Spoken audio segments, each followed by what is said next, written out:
The short story Dark Knight was inspired by a personal tragedy I experienced nearly 3 decades ago.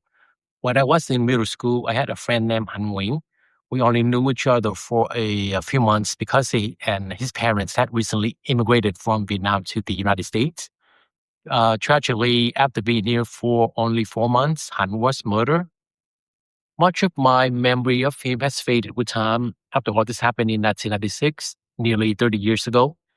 Yet one thing has never let me assist smile. I can still picture it clearly. At the time, I had a small crush on him, and I was devastated by his death. I remember attending this funeral and struggling to understand how someone so young could be taken away so suddenly. Losing a friend at that age left a lasting impact on me. Over the years, I have often wondered what his life would have been like had he lived. What kind of person would he have become? What dreams would he have pursued? If I had given a second chance to see him again, I imagine I would say many of the same things Orion says to Barry at the end of the story.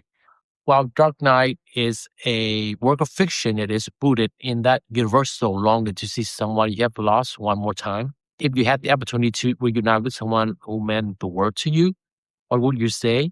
What would you do differently? Of course, Dark Knight is about much more than friendship. It is also a mystery with a true crime element, which is one of my favorite genres. At its heart, however, the story explores friendship, family, loss, and love.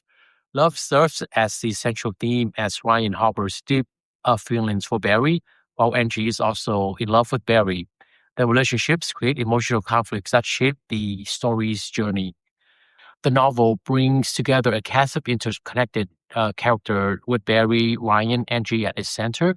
It is a classic whodunit filled with suspense, humor, heartbreak, and secrets waited to be uncovered. As the mystery unfolds, readers will find themselves asking questions right up until the very last page. Anyone who has ever had a crush on a close friend will understand the emotion woven throughout this story. The ache of loving someone you cannot have, the dreams of being given another chance. It is a story about hope, regret, and the enduring power of connection. Be warned, the ending might leave you in tears. And while some questions will be answered, others may linger long after you've finished reading. What questions? You have to read Dark Knight to find out. And perhaps by the end, you discover some question of your own.